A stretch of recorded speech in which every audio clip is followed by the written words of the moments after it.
Salut les copains! On se retrouve aujourd'hui pour une nouvelle vidéo. Ouais, un lieu vraiment mystique en Angleterre, Stonehenge. C'est parti!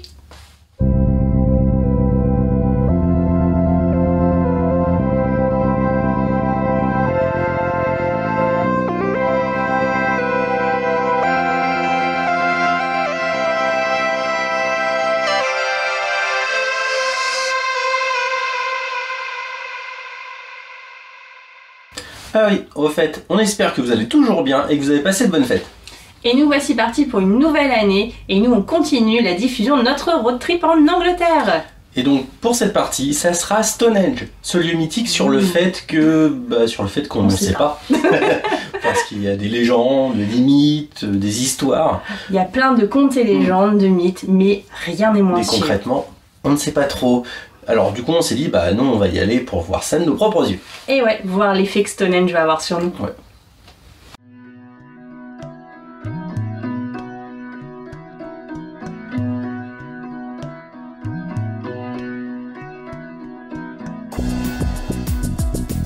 Trop fort, on voit Stonehenge depuis la route, regardez!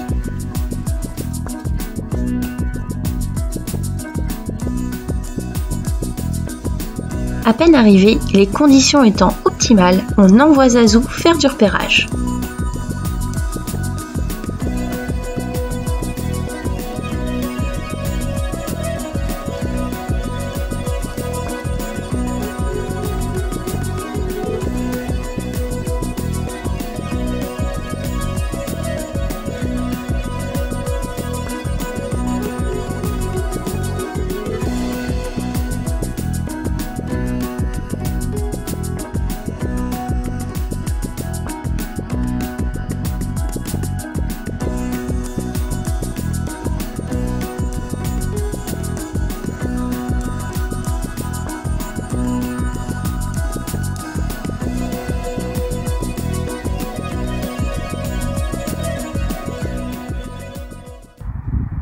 Bon, nous voilà en direct du site de Stonehenge.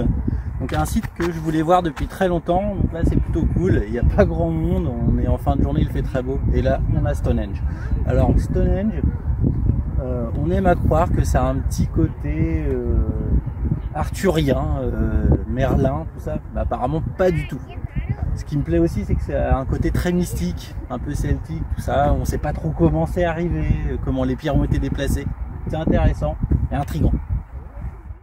C'est bon.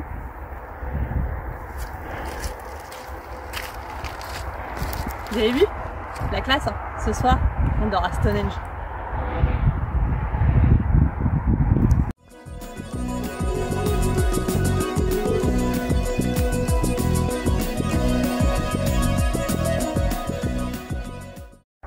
Donc en effet, comme vous pouvez le voir, on est garé à quelques centaines de... Enfin, ouais, allez, 200 mètres à tout péter de Stonehenge. C'est juste là, méga classe. Ce qui est génial, c'est qu'en effet, il y a un chemin entre deux champs et il tolère qu'on se gare et qu'on y dorme. C'est juste génial. Je pense que c'est la première fois qu'on est aussi près d'un site historique. C'est le top!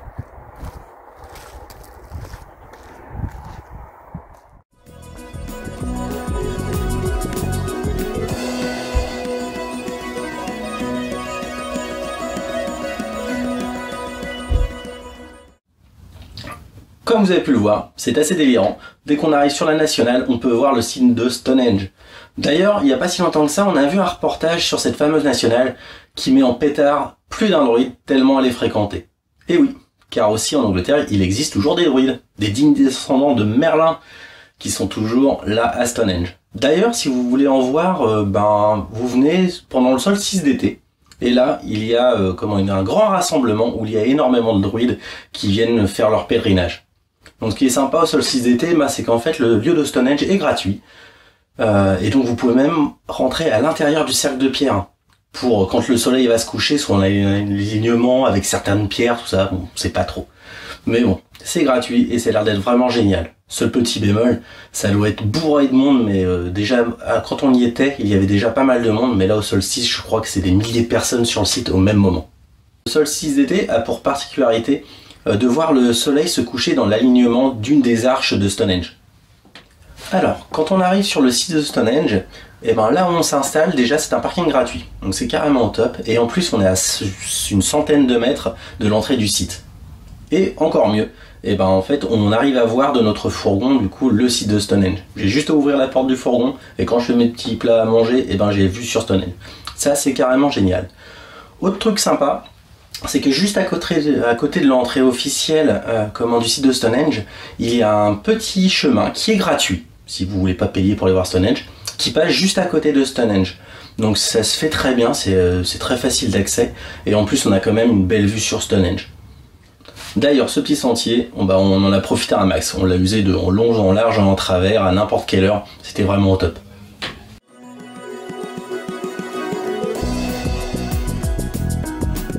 Mais au fait, c'est quoi Stonehenge? A priori, c'est un monument du mégalithique composé d'un ensemble de structures circulaires concentriques érigées entre 2800 et 1100 avant JC, avant Jésus-Christ quoi, du néolithique à l'âge de bronze.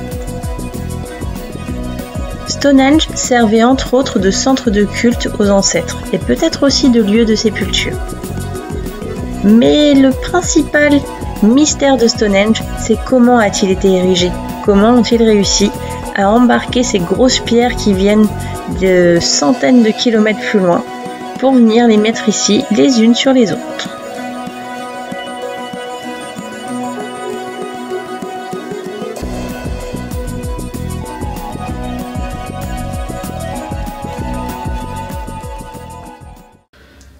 Et voilà qui nous amène à notre visite officielle de Stonehenge sous la coupe de English Heritage.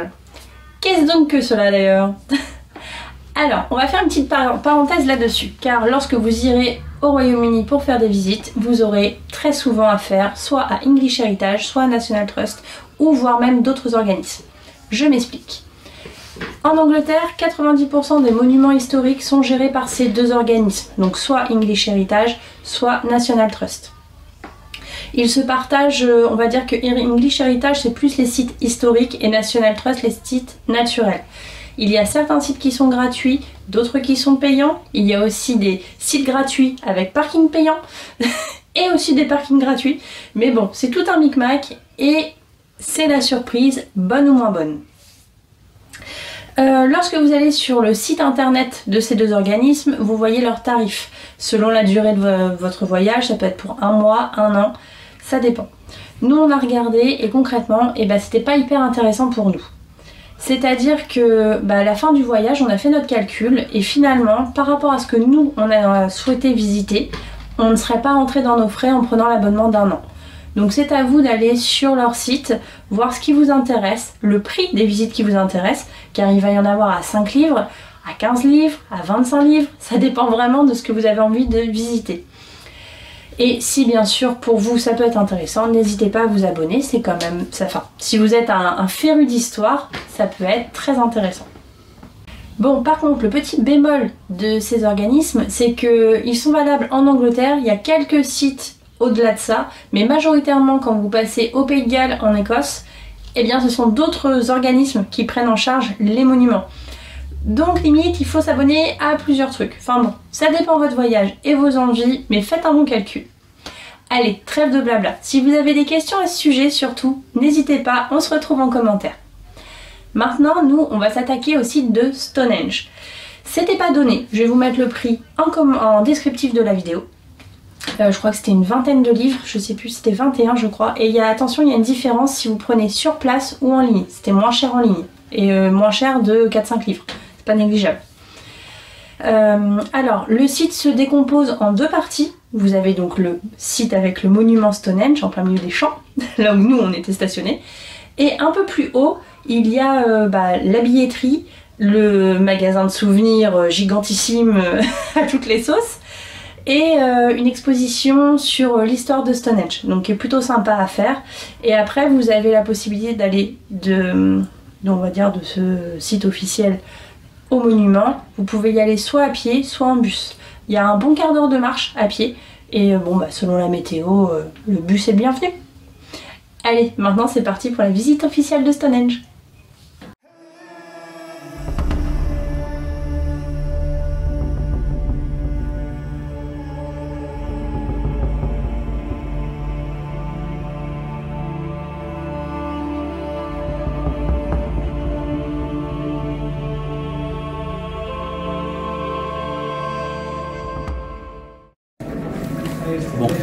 on va aller visiter Stonehenge, on ne pourra pas aller dans le cercle de pierre au milieu, là, le vrai. Mais là, on est dans le musée. Et finalement, on a un écran à 360 degrés qui nous montre comme si on était dans Stonehenge.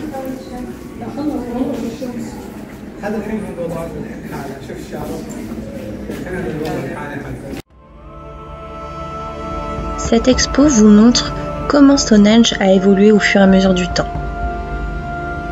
Les différentes formes qu'il a pris pour finir tel qu'il est aujourd'hui.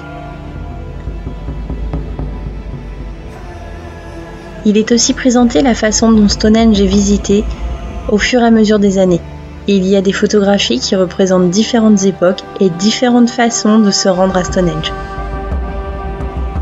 C'est assez sympa d'ailleurs de voir comment les gens étaient à l'aise dans ce lieu et comment maintenant il est protégé. Et bien sûr, lors de cette expo, ils vous montreront aussi toutes les certitudes qu'ils ont sur Stonehenge, mais aussi tous les points d'interrogation. Et oui, j'ai craqué, qui dit boutique, dit souvenir. On a craqué pour un petit jeu de société. Je dirige vers où? Vers les pierres bleues de Stonehenge. Ouais, on a craqué. Même si gratuitement, on pouvait déjà... On allait voir pas mal, on s'est dit quand même, on est sur le site, on va aller voir. On devrait au plus près, ce qui n'est pas si près que ça, mais c'est déjà plus près. Le bruit du vent étant insupportable, je vais vous redire ce que Mika a essayé de vous dire à ce moment-là. En gros, il vous disait qu'il y a un peu de people quand même, que c'était certainement pas autant qu'au solstice, mais pour nous, c'était déjà pas mal.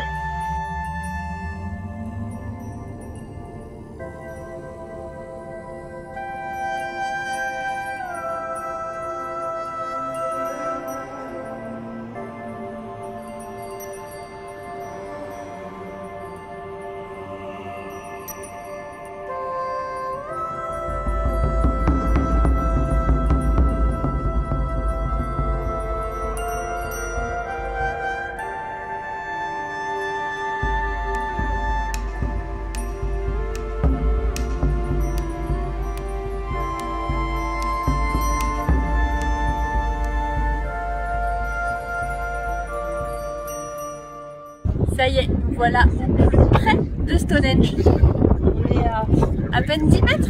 C'est frustrant quand même de ne pas pouvoir passer la barrière. Bah oui, on aurait bien été voir au milieu quand même. Ouais, mais bon, ça reste quand même mystique et mythique. Ouais, c'est quand même bien à faire. C'est chouette. En effet, la visite officielle vous permet de tourner autour du monument de Stonehenge et de vous en approcher à peu près au plus près à 10 mètres. Si vous voulez aller au cœur, c'est possible, mais par contre là, il va falloir sortir la bourse.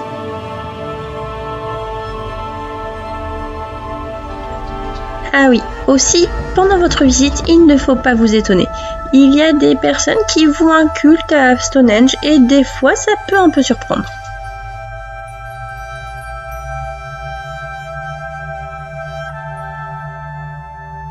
Nous, on s'est contenté de faire joujou avec la perspective. Certains se souviendront de mes talents à Pise, et ben on peut pas dire que je me sois nettement améliorée.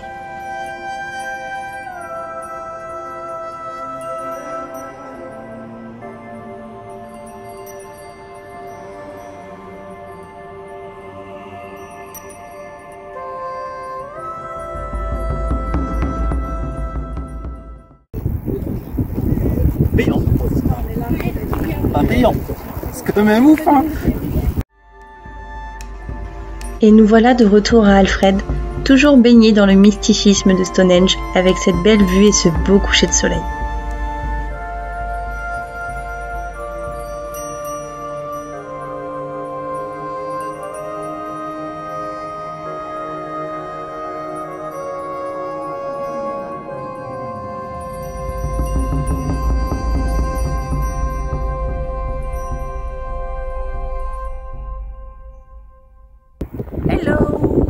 Salut. Donc là, on est toujours à côté de Stonehenge. Visiblement, on sent bien, on n'en décolle pas. Tranquille.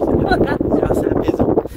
Et là, du coup, on en profite. On va aller se faire une petite rando d'une heure, une heure et demie, pour aller visiter les autres sites un petit peu. En fait, autour de Stonehenge, il y a plein de sites préhistoriques du 3e millénaire avant Jésus-Christ. Des trucs un peu mystiques. On va aller voir ça. Cette rando nous a été suggérée lors de notre visite du musée de Stonehenge. En effet, tout autour, il y a d'autres monuments tout aussi mystérieux. Et nous voilà partis pour une petite randonnée à travers champs, longue de 3 miles, sachant qu'un miles est égal à 1,6 km. Je vous laisse me mettre la réponse en commentaire. Oui, je regarde en bas parce qu'il y a un peu des merdes un peu partout. Donc... Les moutons. Les moutons qui sont passés avant nous. Voilà, donc je compte sur vous. Je compte sur vous. Mettez-moi en commentaire combien de kilomètres Hello et Mika vont faire. Allez et retour. Aller et retour au milieu des champs et des crottes de moutons.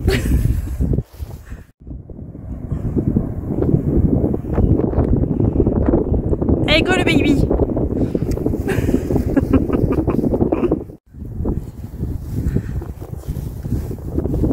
Ah, on va avoir un problème. Il y a des moutons sur la route. Ils sont échappés.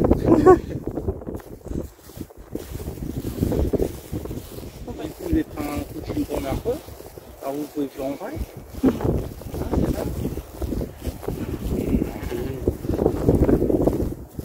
Oh, il y a des moutons.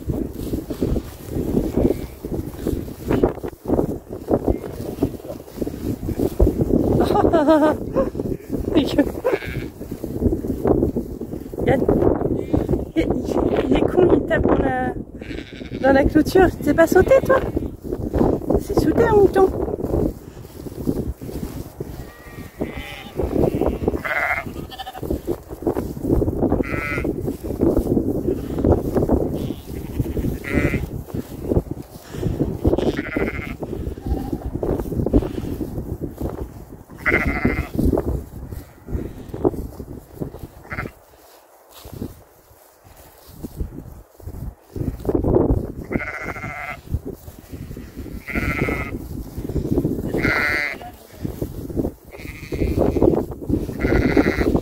Ça y est, ils ont compris.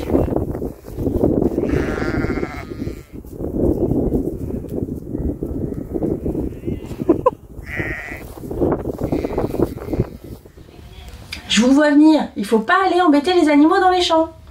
Ok, c'est pas faux. Mais en l'occurrence, là, on a le droit. En effet, c'est un sentier de randonnée qui est sous la coupe du fameux National Trust et qui nous permet d'aller errer dans les lieux préhistoriques autour de Stonehenge. Et il y a plein de barrières pour éviter que les animaux s'échappent. Et en plus, eh ben c'est gratuit. Bon là, si on se fait charger, c'est un peu moins drôle. Petite vachette. On est passé aux vaches.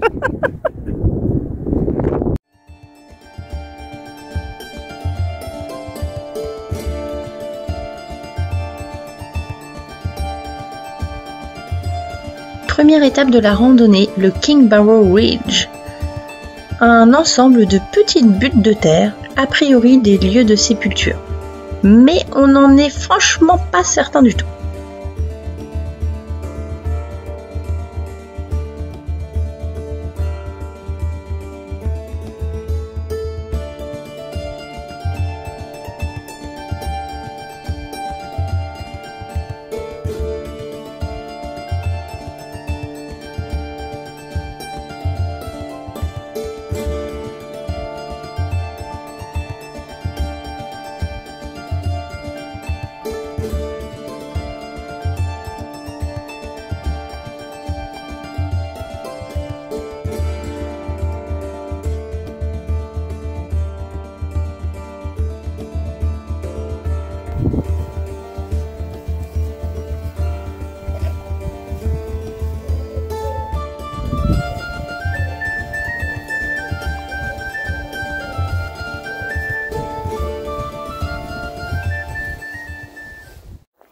Comme vous venez de voir, les vaches lèchent un caillou. En fait, les vaches, elles viennent de nous donner le secret de Stonehenge. Il faut lécher Stonehenge. Ça se tombe, c'est des pierres hallucinogènes. Et quand vous léchez Stonehenge, et ben vous partez en trip. C'est pour ça qu'à Lourdes, c'est les mêmes pierres bleues qui disaient qu'elles étaient soi-disant miraculeuses et qui guérissaient. Pas qu'elles vous guérissaient, c'est que vous partiez en trip. Vive les vaches!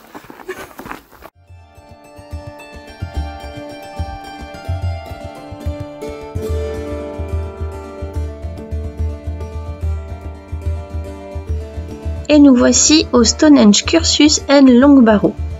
Alors concrètement, quand on se balade, ça ressemble plus à un chemin. Heureusement, on peut envoyer Zazu pour nous donner un autre point de vue. Mais par contre, c'est pas pour autant qu'on va savoir ce que ça représente. Ça reste un mystère.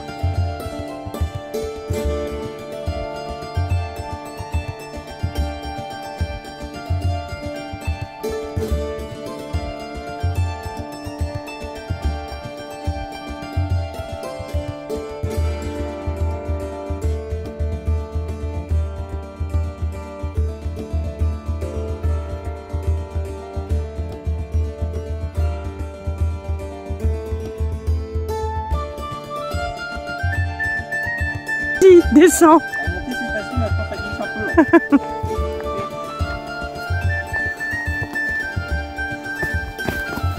Ah, t'es même pas drôle. Ah, même pas je tombe. Même pas.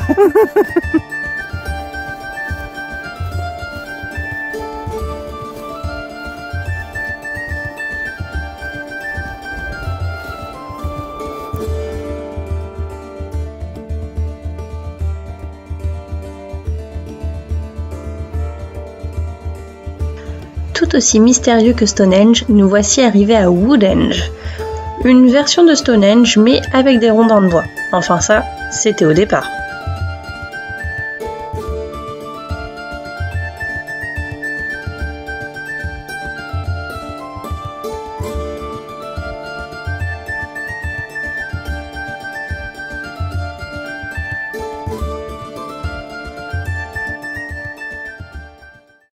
Alors nous voici à Woodhenge, donc pas très loin de Stonehenge. Et là ce que vous pouvez voir, en fait là ils ont mis des plots en béton. Mais avant ça devait être des arbres de 4 à 5 mètres apparemment. Un lieu de culte peut-être, c'est encore pas expliqué.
En partant de Woodhenge, on découvre qu'il y a autre chose à voir, le Cuckoo Stone. C'est parti!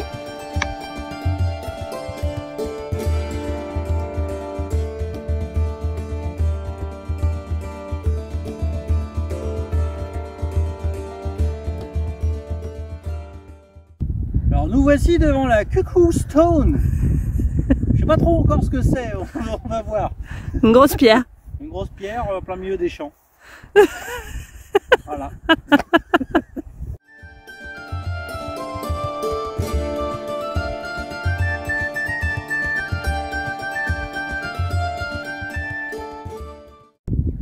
Alors nous voici sur le terrain Stonehenge Cursus.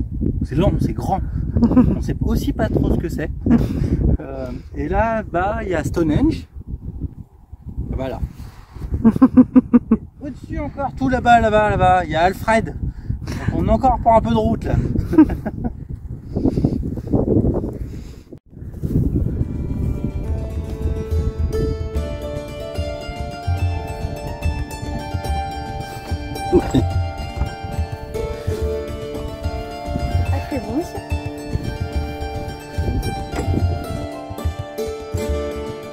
Allez, c'est l'heure du retour. En effet, cette petite rando qui devait durer que 1h30, finalement nous a pris facilement le double. Mais il fallait quand même prendre le temps d'admirer tous ces monuments et d'essayer d'en percer le mystère.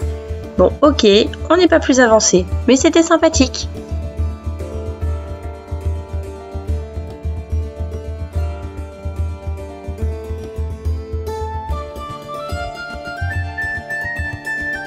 En effet, ces buttes, ces chemins, ces empilements de pierres ou ces troncs d'arbres n'ont révélé aucun de leurs mystères.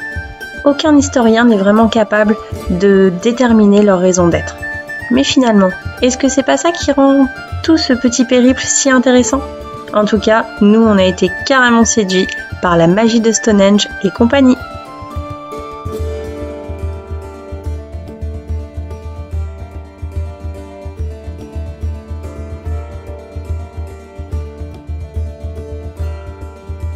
Et ça y est, nous voici de retour au pied de Stonehenge. On va y passer une dernière nuit, admirer un dernier coucher de soleil, faire un dernier dodo mystique, et après enfin quitter ce site.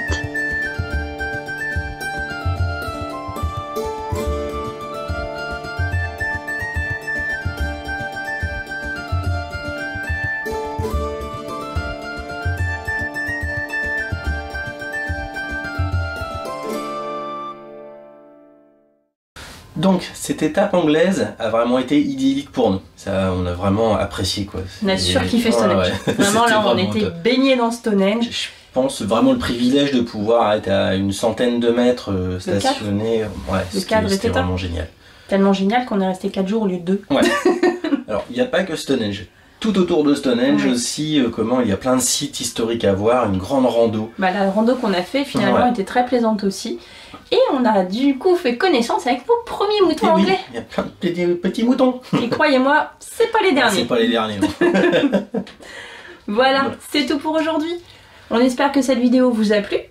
Ça vous donnera envie d'aller à Stonehenge. Voilà, allez à Stonehenge, c'est super chouette. Ouais. On se retrouve la semaine prochaine pour une nouvelle vidéo. Et ce coup-ci, on va parler d'un héros anglais. Ouais. Bien connu. Bien sûr, pour ne pas louper cette vidéo, n'oubliez pas, abonnez-vous et activez la petite cloche des notifications pour ne rater aucune de nos vidéos. Si cette vidéo vous a plu, surtout, n'oubliez pas de mettre des petits pouces. Des petits pouces pour nous le faire savoir. Commentez si vous avez des questions ou des appréciations, n'hésitez pas. Aussi partagez en masse. Voilà, donc écoutez, nous on n'a plus qu'à vous dire à bientôt et bougou piadé les copains. Bougou piadé.